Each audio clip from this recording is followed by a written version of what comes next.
Que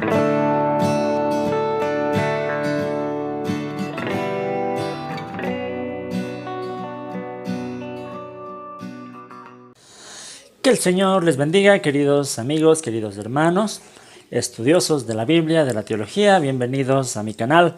Mi nombre es Hugo Vázquez y aquí lo que hacemos en el canal es estudiar la Biblia, la teología. Así que si es primera vez que están aquí en el canal, les recomiendo suscribirse para estar pendientes de todos estos videos. Hace unos días hice una publicación en el YouTube pidiendo que hagan preguntas, inquietudes sobre algún tema para profundizar más en estos videos. Entonces doy gracias por la acogida que tuvo esta publicación. Tengo muchas preguntas en las cuales trabajar. Quería en este video responder algunas, pero quiero tratar un tema específico que me va a llevar mucho tiempo, entonces me voy a limitar en este video a tratar ese tema y voy a seguir haciendo más videos respondiendo a las preguntas que me han hecho en esa publicación. Entonces, la primera pregunta está planteada por el usuario Franco Chávez. Dice: el purgatorio de manera histórica, ¿la Iglesia desde qué año empezó a hablar de esa doctrina? Muy bien, es una pregunta bastante importante que sepamos tratarla para tener los conocimientos adecuados acerca de esta doctrina, la doctrina del purgatorio. Entonces, vamos a hacer referencia a todo lo que sabemos sobre esta doctrina. Bueno, primero, la palabra purgatorio es una palabra que viene del latín, que significa purgar o también purificar, ¿no? Es una doctrina que lo enseña básicamente la Iglesia Católica. También pienso que la Iglesia Copta tiene también esta creencia, pero obviamente es una creencia rechazada por las iglesias protestantes en general. Por lo menos yo no tengo mucho conocimiento de si hay iglesias protestantes que crean esta doctrina del purgatorio. Sé que la iglesia ortodoxa tiene también ciertas ideas acerca de la oración por los difuntos, pero en realidad es diferente a la idea católica del purgatorio. Ahora, ¿cómo define la iglesia católica la doctrina del purgatorio? Quiero citar lo que enseña en el Catecismo Católico. Dice: las almas que llegaron a la muerte en estado de gracia, pero no totalmente purificadas para entrar al cielo, pasan a un estado de purificación que conocemos con el nombre de purgatorio. En otras palabras, el purgatorio es un estado de transición o de purificación de las personas que mueren sí en la gracia de Dios, pero que todavía tienen que purificarse de algunos pecados, especialmente los pecados veniales. Es decir, el purgatorio no es un castigo igual al infierno, no es tampoco una nueva oportunidad de arrepentimiento, sino que son penas, como dice la iglesia, penas de purificación para poder entrar al cielo. Ahora, ¿cuál es el origen de esta doctrina? Era la pregunta. Como muchos de los dogmas de la fe católica, esta es una enseñanza que se ha ido desarrollando por medio de un proceso dentro de la tradición de la Iglesia. No se podría decir que es una doctrina que apareció así tal cual en algún momento, en algún concilio, por algún papa, sino que más bien ha sido un desarrollo progresivo, como muchos de los dogmas católicos. Obviamente la Iglesia Católica dirá que estas doctrinas se encuentran ya en la Biblia, pero ya vamos a mencionar posteriormente estos textos.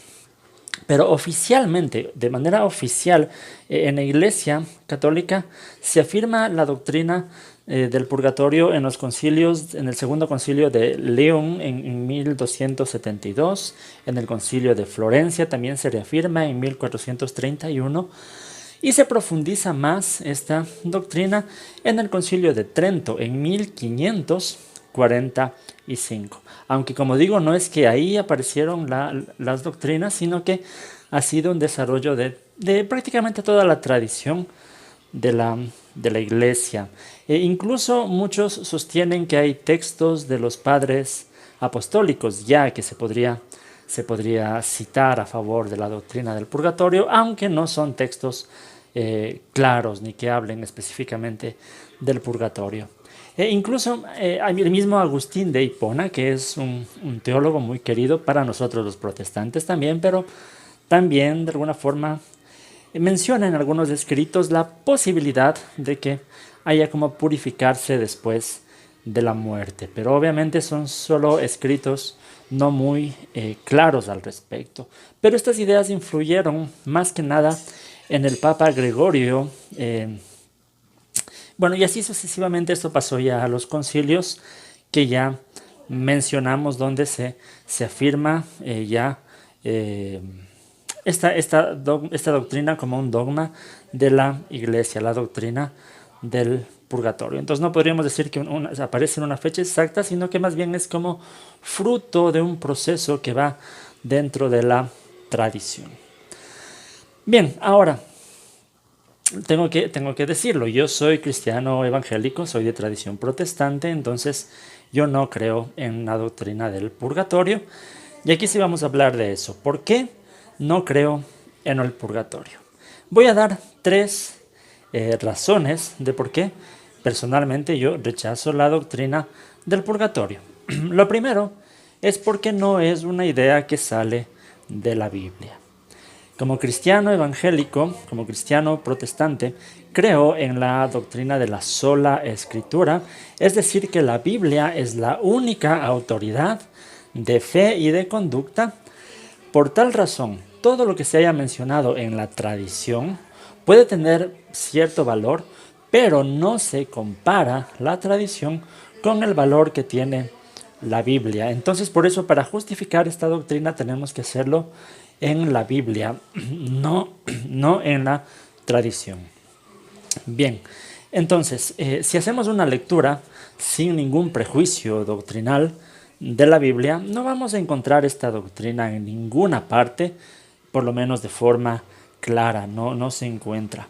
Ahora, existen ciertos textos que la teología católica usa para intentar demostrar la existencia del purgatorio, y eso es lo que vamos a hacer en este momento. Y aquí voy a responder otra pregunta que me dejaron en los comentarios de la publicación que hice en el YouTube. Y esta pregunta es de Ángel 11, quien nos pregunta sobre Mateo 5, del 25 al 26. Dice, él he escuchado por parte de un católico que eso hace referencia al purgatorio. Exactamente, ese es un texto que la Iglesia Católica va a usar para intentar demostrar la doctrina del purgatorio. ¿Qué dice Mateo 5, del 25 al 26? Está hablando Jesús en el Sermón del Monte y dice, si tu adversario te va a denunciar, llega a un acuerdo con él lo más pronto posible. Hazlo mientras vayan de camino al juzgado. No sea que te entregue al juez y el juez al guardia y te echen en la cárcel. Te aseguro que no saldrás de allí hasta que pagues el último centavo. La teología católica dirá que el verso 26 se refiere al purgatorio porque dice que no saldrás de allí hasta que pagues el último centavo. Van a decir que ese es el purgatorio de donde se va a salir cuando ya se pague todos los pecados. Pero lo que nosotros tenemos que preguntarnos es de qué está hablando este texto. Una regla de interpretación bíblica es primero preguntarnos de qué está hablando el texto antes de sacar una interpretación.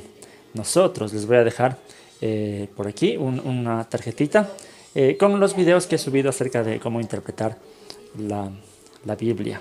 Bien, pero el texto nos está hablando acerca de la reconciliación entre hermanos. Ese es el mensaje de Jesús. Vemos en el contexto de este texto, ojo también, esto es una regla también de interpretación, no interpretar los textos sin el contexto. Entonces, en el contexto Jesús está hablando eso, de la reconciliación. Por eso en los versículos 23 y 24 dice, por lo tanto, si estás presentando tu ofrenda en el altar y allí recuerdas que tu hermano tiene algo contra ti, deja tu ofrenda allí delante del altar, ve primero a reconciliarte con tu hermano, luego vuelve y presenta tu ofrenda. Entonces, para Jesús, aquí lo importante, la idea central de este texto es la reconciliación entre hermanos, y en los versículos 25 y 26 está hablando de no tener deudas los unos con los otros.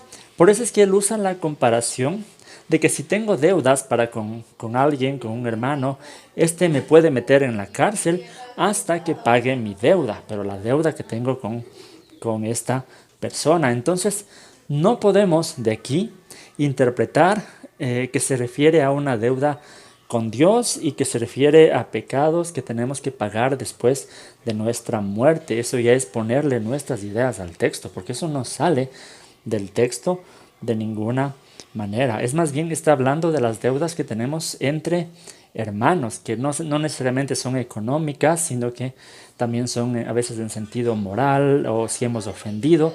El énfasis de Jesús aquí es el buscar reconciliarnos antes de tener que enfrentar las consecuencias, pero de las deudas que tenemos entre nosotros.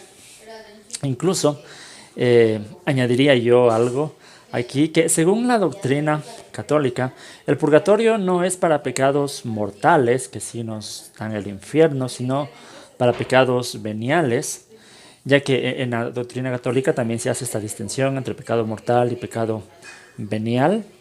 Pero el pecado que Jesús denunciaría de alguna manera en este texto es la falta de reconciliación, la falta de amor entre hermanos. Y si para Jesús el mandamiento más importante es el amor, obviamente tendremos que pensar que el pecado más importante es la falta de amor. Entonces se trataría de un pecado grave, no solamente de un pecado venial al cual haya que ir al purgatorio.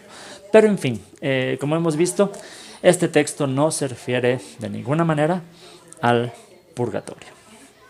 Otro texto que se usa en la Iglesia Católica para justificar la idea del purgatorio es 1 Corintios 3. Voy a leer los versículos que están desde el 11 hasta el 15. Es muy importante este texto. 1 Corintios 3 del 11 hasta el 15. Dice: porque nadie puede poner un fundamento diferente del que ya está puesto, que es Jesucristo.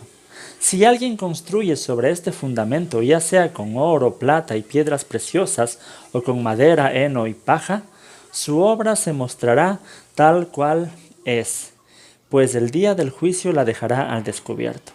El fuego la dará a conocer y pondrá a prueba la calidad del trabajo de cada uno. Si lo que alguien ha construido permanece, recibirá su recompensa. Pero si su obra es consumida por las llamas, él sufrirá pérdida, será salvo, pero como quien pasa por el fuego. En este texto nuevamente se va a tratar de justificar el purgatorio, especialmente por el versículo 15, que dice que si su obra es consumida por las llamas, él sufrirá pérdida, será salvo, pero como quien pasa por el fuego. Primero, nuevamente, entonces vamos al contexto. ¿De qué está hablando el apóstol Pablo? Esa es la pregunta clave que tenemos que hacernos. Antes de ponerle lo que nosotros pensamos que está diciendo Pablo, preguntémonos qué está diciendo Pablo en este texto. Y para eso vamos al contexto. En los versículos anteriores, en el versículo del 6 al 10, Pablo dice: y yo sembré, Apolos regó, pero Dios ha dado el crecimiento. Así que no cuenta ni el que siembra ni el que riega, sino solo Dios, quien es el que hace crecer. El que siembra y el que riegan están al mismo nivel, aunque cada uno será recompensado según su propio trabajo. En efecto, nosotros somos colaboradores al servicio de Dios y ustedes son el campo de cultivo de Dios, son el edificio de Dios, según la gracia que Dios me ha dado. Yo, como maestro constructor, eché los cimientos y otro construye sobre ellos, pero cada uno tenga cuidado cómo construye. Vemos aquí que Pablo está hablando de las recompensas que recibirá cada uno de acuerdo al trabajo en servicio de la iglesia, en servicio de la obra de Dios. De eso está hablando Pablo, de la obra que él realizó, la obra que realizó Apolos, y cada uno va a recibir va a recibir recompensas de acuerdo a su propio trabajo. Pero lo que Pablo nos dice más adelante es cómo Dios va a probar esa obra de servicio en cada uno de los cristianos para recibir la recompensa. Y ahí vienen los textos desde el 11 en adelante, en donde dice que la obra de cada uno será probada por fuego. La obra en servicio a la iglesia es la que va a ser probada como por fuego. Esto también es una metáfora, siempre hay que tener en cuenta las figuras literarias. Es una metáfora porque dice que la obra de uno puede parecerse al oro, a la plata, a las piedras preciosas, que obviamente, aunque pase el fuego, el material va a prevalecer, ¿sí? Pero si nuestras obras son como la paja, dice Pablo, serán consumidas más bien por el fuego. Pero luego Pablo deja claro que no se trata de perder la salvación, porque dice que será salvo, aunque sus obras de servicio a la iglesia no hayan sido las mejores. Entonces, lo que Pablo nos está enseñando aquí más bien es que los cristianos vamos a enfrentar un tribunal, el tribunal de Cristo, y que vamos a dar cuentas de las obras que hicimos al servicio de la iglesia, y que es nuestra obra la que va a ser probada como por el fuego, a ver si permanece o no permanece. Entonces, pero no es un juicio para condenación, sino es un juicio para recibir alguna recompensa de acuerdo a la obra que hayamos hecho en servicio a la iglesia. Entonces, en ningún momento este texto enseña sobre purificar nuestros pecados después de la muerte. Eso ya es ponerle nuestros pensamientos al texto. Entonces, no sale nuevamente el purgatorio de estos textos. Otro texto, un texto más. En Mateo 12:32 dice Jesús: a cualquiera que pronuncie alguna palabra contra el Hijo del Hombre se le perdonará, pero el que hable contra el Espíritu Santo no tendrá perdón ni en este mundo ni en el venidero. En este texto yo personalmente diría que Jesús solamente está usando una figura literaria, una hipérbole. La hipérbole es como una exageración literaria, un énfasis literario de alguna idea. Yo diría que Jesús solamente estaba haciendo uso de una hipérbole. Otros autores también afirman que Jesús lo que dice es que no tendrá perdón en este tiempo, porque textualmente lo que dice es en este siglo ni en el siglo venidero. Entonces, cuando dice no tendrá perdón en este siglo o en este tiempo, se refiere al tiempo en el que Jesús estaba viviendo. Y cuando dice ni en el venidero, se refiere a los días posteriores a la muerte y resurrección de Jesús, pero no después de la muerte. En definitiva, no se está refiriendo que haya pecados que pueden ser perdonados después de la muerte. Ahora, decir que este texto muestra el purgatorio, de que, como dirían los católicos, hay pecados que pueden ser perdonados después de la muerte, es una contradicción a lo que la Biblia enseña en muchas partes sobre la muerte de Jesús y el perdón de nuestros pecados. Y esto me lleva a la segunda razón que ya voy a explicar. Entonces, hasta aquí la primera razón de por qué no creo en el purgatorio. Primero, porque no aparece en la Biblia.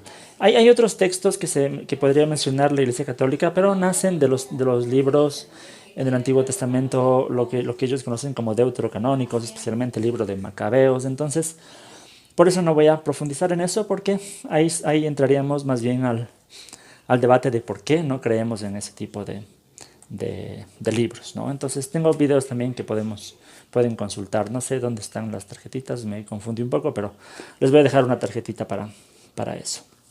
Entonces, primero, ¿por qué no creo en el purgatorio? Porque la Biblia no lo enseña. Segundo, ¿por qué no creo en el purgatorio? Porque invalida o hace de menos la obra de Jesús en la cruz. Muchos católicos van a decir aquí que esto es mentira, ya que la Iglesia Católica enseña que gracias a la obra de Jesús es que tenemos salvación. Pero ellos van a decir, como no hemos sido purificados en esta vida, tenemos que seguir purificándonos después de la muerte. Pero si analizamos bien la doctrina del purgatorio, esta habla de penas, o sea, hay un dolor, hay un cierto castigo que tenemos que pagar por ciertos pecados. Entonces es como que si Jesús nos libera de la culpa, pero no del castigo de los pecados, y eso totalmente es antibíblico, contradice muchos textos de la Escritura en donde se enseña que Jesús cargó con el precio de nuestros pecados. Isaías 53:5 dice: Él fue traspasado por nuestras rebeliones y molido por nuestras iniquidades. Sobre él recayó el castigo, precio de nuestra paz, y gracias a sus heridas fuimos sanados. Está hablando de que la muerte de Jesús paga también el castigo que merecíamos por nuestros pecados. La Biblia enseña que la muerte de Jesús nos limpia de todo pecado, nos hace santos, nos hace justos delante de Dios, no por nuestra justicia, ojo, sino porque la justicia de Jesús se hace nuestra. Hebreos 10:14 dice: porque con un solo sacrificio ha hecho perfectos para siempre a los que está santificando. Primera de Juan 2:1 y 2 dice: mis queridos hermanos, mis queridos hijos, perdón, les escribo estas cosas para que no pequen, pero si alguno peca, tenemos ante el Padre un intercesor, a Jesucristo el justo. Él es el sacrificio por el perdón de nuestros pecados, y no solo por los nuestros, sino por los de todo el mundo. Y Romanos 8:1 y 2 dice: por tanto ya no hay ninguna condenación para los que están unidos a Cristo Jesús, pues por medio de él la ley del Espíritu de vida me ha liberado de la ley del pecado y de la muerte. Entonces esa es la obra de Jesús. El sacrificio de Jesús nos da el perdón de nuestros pecados. Entonces no es que todavía hay algunos pecados que serán perdonados después de la muerte, no, inmediatamente cuando creemos en Jesús tenemos perdón de nuestros pecados. Y si después de cristianos seguimos fallando, nos arrepentimos, pedimos perdón, tenemos un abogado, un intercesor, dice Juan, y él nos limpia de todo pecado. Entonces no existe en la Biblia esta idea de que hay pecados que serán perdonados después, o que serán o que se tendrá que pagar una cierta pena, como diría la Iglesia Católica, después. Entonces el sacrificio de Jesús es suficiente para darnos perdón. Ahora, aquí tengo que aclarar, porque también muchas veces se va a atacar a la Iglesia protestante y decir: entonces ya no tenemos que vivir en santidad, ya no tenemos que hacer obras. Pero eso simplemente es malinterpretar la doctrina que nace de la Biblia. Y es que ya somos santos con el sacrificio de Jesús en un sentido posicional, pero tenemos en nuestra vida que aprender a vivir como santos. Es decir, sí tenemos que purificarnos, pero eso pasa aquí, en esta vida. Ese es el proceso de santificación, de irnos purificando, cada vez pareciéndonos más a Jesús. Y eso Dios lo va a hacer en nosotros aquí, en esta vida, por medio de su palabra, por medio de su espíritu, por medio de las circunstancias de la vida. Y cuando Jesús regrese será la obra completa de nuestra santificación, de nuestra purificación, no en un estado de transición después de nuestra muerte. Entonces, dos cosas: primero, no creo en el purgatorio porque no está en la Biblia. Segundo, no creo en el purgatorio porque invalida o hace de menos la obra de Jesús en la cruz. Y tercero, no creo en el purgatorio porque este puede generar otras creencias que son peligrosas. Es decir, se pueden derivar de la creencia del purgatorio otras creencias que sí son peligrosas. Por ejemplo, algo como lo que sucedió en tiempos de la Reforma Protestante, el escándalo al que denunció Martín Lutero, el de la venta de indulgencias, en donde se dieron los abusos del Papa León X, que pedía dinero como indulgencia para que las almas de los familiares que estaban en el purgatorio pudieran salir del purgatorio. Esto, como sabemos, fue dañino para la Iglesia. Y este tema de las indulgencias sigue siendo una enseñanza peligrosa de la Iglesia Católica, porque se sigue creyendo en el tema de las indulgencias, que de alguna manera se enseña que las obras de los vivos, las obras de los familiares que están vivos, pueden de alguna forma ayudar a los muertos que están en el purgatorio. Las obras, ya sea una misa, ya sea el rosario, ya sea dinero incluso, ya sea alguna obra sacrificial, puede ayudar a los familiares que están en el purgatorio. Entonces, de alguna forma, esta también es una salvación por obras. De pronto, no las obras de las personas que estaban en el purgatorio, sino las obras de los familiares, que incluso pueden ayudar a otros. Entonces, esto tampoco nace de la Biblia, la idea de las indulgencias, o pensar que que un ser humano como el Papa tenga la facultad de otorgar el perdón de los pecados como una indulgencia. No nace este tema de las escrituras. Bien, por otro lado también es peligrosa esta enseñanza porque muchos pueden llegar a pensar que no importa entonces si no me purifico en esta vida, si al final Dios me va a purificar en el purgatorio. Entonces tal vez cree un sentimiento de satisfacción por cómo estoy viviendo mi vida ahora. Entonces es por estas tres razones que he comentado por qué yo no creo en el purgatorio.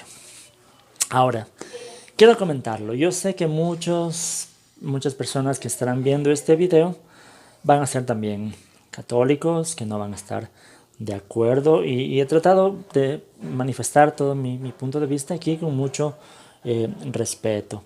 Y como siempre he mencionado en todos mis videos, que a veces son un tanto polémicos, podemos compartir opiniones. Pueden dejarme sus comentarios en qué no están de acuerdo, cuál es su interpretación de los textos que he mencionado, pero hagámoslo con mucho respeto. Recordemos que en el reino de Dios, si nos consideramos parte del reino de Dios, lo principal es eso, tratarnos con respeto y con amor. Yo he recibido muchos comentarios a veces que en realidad puede ser que esté equivocado en algo, pero la forma en la que alguien me ha tratado en los comentarios a veces dice más de la otra persona. No sé si me hago entender, que la otra persona puede tener la doctrina correcta, pero a veces su actitud, sus palabras muestran lo contrario. Entonces, sí, podemos seguir conversando en los comentarios, pero hagámoslo con mucho respeto. El objetivo de mi video no es ofender, es simplemente compartir mi opinión, y si sirve para llevarles a meditar, a reflexionar sobre estas doctrinas, pues mucho mejor.